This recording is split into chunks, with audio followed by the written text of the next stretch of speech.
I know some people are already saying that I don't know what I'm talking about. The gaming industry is fine, it's evolving, all this good stuff. And um I'm gonna tell you guys we have to be honest with ourselves. The gaming industry needs a financial correction. Something is going awry. Consoles aren't selling like they used to. You got one company that's probably going to go crazy with third party, and you have another company that is just doing their own thing in the corner and making games. And I think that the industry the majority of the industry themselves probably need to follow that model. So let's talk about this. There needs some form of financial correction in the market. I mean, our hobby needs help. I mean, I'm not saying it's like in dire straits so it's dying off, but they need to make some form of correction. The PS5 is in the latter stages of its life cycle. This is going on into what, 3 years in, and the end of 2024 be 4 years in. Kind of makes sense to a degree because every 7 years there's usually a new generation. But for the past couple of years, a couple of generations, there's been a refresh, and there's been on the verge of another refresh with the new PS5 or the new PlayStation and or the new Xbox. Even the Nintendo Switch is probably going to go and make their another console, which that makes sense because 2017 was that'll be 7 years. But most of the time, you never really heard of Sony. Correct me if I'm wrong. Is saying that they're ready to be in the final stages of their console. Not even 3.5 years in, and Xbox is already talking about a new console as well. And we already know the Xbox situation; they haven't been really selling consoles like that. And Nintendo, Nintendo kind of been all over the place since the Wii U. Thankfully, the Nintendo company has bounced back with the Switch, and they've done what pretty much has been uh, you know, a tried and true formula that just been working for ages. I mean, even going back to the 80s, they've been basically trying their best to make money off the software and not the hardware, and they're just they're doing a good thing. PlayStation 5 has not been selling that well. They only sold 8.2 million copies. I mean consoles last quarter, and they missed the estimates about a million sales. Now they're only expected to sell 21 million consoles. I got that mixed up. Sorry, 21 million consoles this fiscal year rather than 25 million as predicted. So they're believe it or not, that may not sound much, but when you're selling consoles at $500-600 a pop, plus all other accessories that go along with it, that's a lot of money. I mean, 1 million, you gotta understand, 1 million consoles gross out to what, 5 to 8 million, you know, $5 to 8 million, depending on, like I said, if you buy another controller, what games you buy, all the other peripherals you go with that goes with it. I mean, it's a lot to go into it. So, yeah, Sony is, it's kind of going through it a little bit. Now, you talk about Xbox, same thing.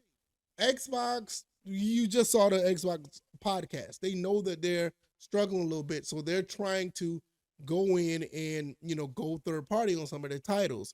They're trying to boost more interest into the Xbox brand, which for the most part I think it's worked. I mean, you got some people actually hyped about what's going on after that emergency podcast, and that's cool. But one of the biggest things that is hurting the industry, like what's hurting the industry the most, is these AAA titles. These AAA titles are killing a lot of these companies. Sony is not going to make a game until 2025 when it comes to their big budget titles. I mean, that's a whole year. That's why there's not much interest in Sony as far as their sales are going to pick up throughout the year. If you don't have like that killer app or that killer game that make people buy a PlayStation, they're gonna be like, well, I'm good. A lot of people on top of that, they stayed on the PlayStation 4 because a lot of games came out for the PS5 was also on the PS4, and they're like, okay, yeah, that looks good, but the PlayStation 4, the PlayStation 4 Pro, especially the Pro, is still a fantastic console. I said this like the other day. I don't know if I think I said in a video or something. The PlayStation Pro has not, you know, maxed out its potential is what it can do as a console. A lot of games aren't optimized for it. They just put games from the PS5 onto the PS4, not necessarily optimizing it. You got to understand that that's a pretty powerful console. And if you really optimize your games, you can do 1440p, you can do 1080p at a pretty good frame rate on those consoles. That and Xbox One X aren't bad consoles. So who people who bought those consoles and they talking about putting their games that are also on Xbox One, I'm sorry, Xbox Series or the PS5 also on those other consoles. A lot of people be like, okay, cool. See, you didn't have this issue when the PlayStation 4 came out. The people know that PlayStation 3, there a lot of those games like 2014, like Phantom Pain and Ground Zeroes and Tomb Raider. You had some games that was on PSP, PS4, but you saw the gap, you saw the difference. To be honest with you guys, a lot of people aren't really seeing that big difference on some of these games. I'm not saying it doesn't happen, but some people don't see that big difference. So when you have that issue and these AAA titles are costing so much, you got an issue where it needs a correction. They need to do something. And I will say this before I get out of here. I said this, Nintendo has it right. Nintendo has it right. They make their first party games. Most of them are all of them are pretty much exclusive. They're high quality. They're fun to play. And people are just gravitating toward it. The accessibility is nice. I mean, I wasn't a fan of the Switch, but once I finally got a full version of the Switch, I get it. I see what people are liking about it. Am I a big fan to say, oh, I'm going to be playing it all the time? No, but I understand what's going on there. What's going on over there is people feel like they're getting their money's worth from what they buy. You rarely hear people talking about, oh man, this Nintendo game is jacked up. I can't believe this. But then again, you buy another game and you got these loot boxes, you got these microtransactions. Yeah, that's still a thing. Then you got games as a service that's jacked up.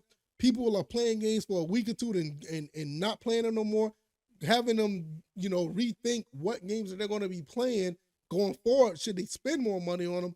And the tried and true method has always been working. You look at these single player games that people feel like they get their money's worth. They feel like they are playing a good experience and they feel like they own the game. That's why the Elden Rings, that's why the Hogwarts Legacy, that's how that game is so good. That's why there's a couple of other single player games that done very well for themselves throughout the last 3-4 years. Now I understand there's some that hasn't been done too well, but people want games they feel like that's theirs and they own and have a good experience. This is why Nintendo does so well with their games. Once you start doing that, I'm gonna tell you, and I'll say this, I'm gonna get out of here for real now after this. If you want to correct your mistakes, this is what these companies need to do. All serious, it's very simple.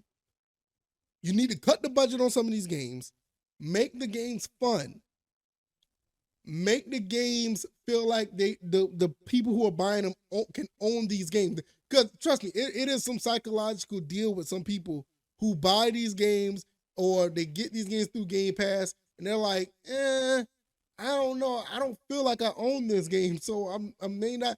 They're not inclined to play these games and enjoy them games and cherish and value the game.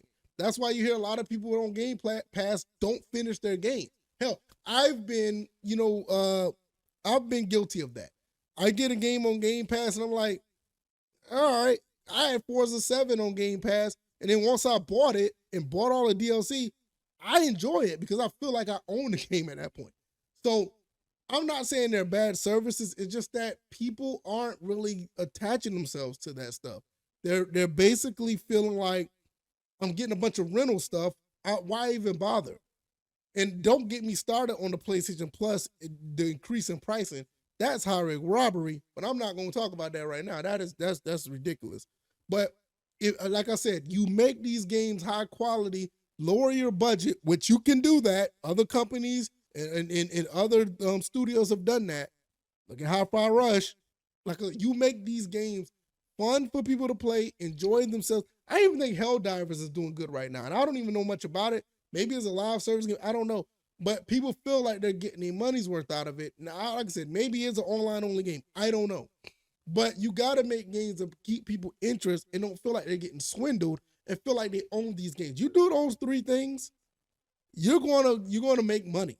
You don't have to make money off these live services. You just have to give people what they feel like their money's worth, and don't swindle them and try to keep them on just try to keep them on the game and having them shell out money all the time. 'Cause after a while, it gets old, and I think people are starting to see that, and these companies are starting to see that. You don't hear too many people talk about live service games too much anymore. You don't hear people talk about microtransactions too much anymore.